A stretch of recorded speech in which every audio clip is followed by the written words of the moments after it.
Istusime trepi peal ja mingi aja pärast tulid Õnne tänava poolt 2 noort kutti. Ja tulid ja kõnetasid ja Taavi läks nagu püsti, tahtis midagi, ma ei tea, kas öelda või rääkida ja sai esimese litaka kohe vastu nägu ja kukkus maha. Koos jäigi tal telefon nagu enda alla, jäi telefon alles.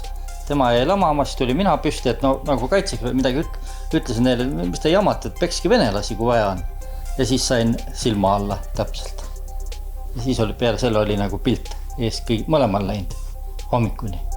Hommikul ärgates ei olnud mehel enam käe peal kella ega taskus telefoni. Hommiku siis 8 ärkasin, vaatasin vaja tööle minna, ei ole telefoni midagi, vaatan kell on 8, tegelikult peaks juba tööl olema.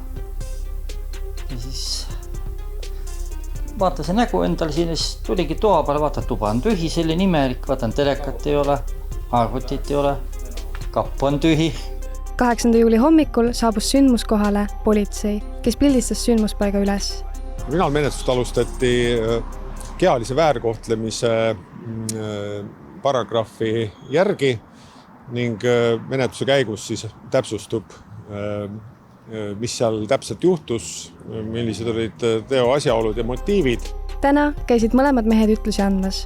Ründajaid oskavad mehed kirjeldada nii. Mingi 20-30 aastat sellist omast arvust, ega tänapäeval ei tunne, kõik on ju kiilespäised ja noored. Ja sellist musklis ütle niimoodi külastki. Varastatud asjade hulgas on telefon, telekas, arvuti ja alkoholi. Naabrimehelt, kellel on rünnaku tagajärjel katkine ninaluu, temalt asju ei varastatud. Ja võeti kõik ilusti, ei ole midagi katki tehtud, ei segi aetud. Kõik on nagu pakitud, lähed kodunt mine pakid ilusti. Tänaseks on Aiva asendanud televiisori. Rünnaku tagajärjel on mõlemal kannatanul kehavigastused. Ega vist naljalt enam õhtul julge trepi peal õue minna või? Nüüd tükk aega küll ei lähe. Nüüd on teisele poole minna õue peal. Et jah, ei tohi usaldada kõike. Nii kaugele see elu läinud on, jah. Elu nagu Chicagos. On küll. Igav ei ole. Ja võib-olla hakkab elu hullemat juhtuma, aga ei tea.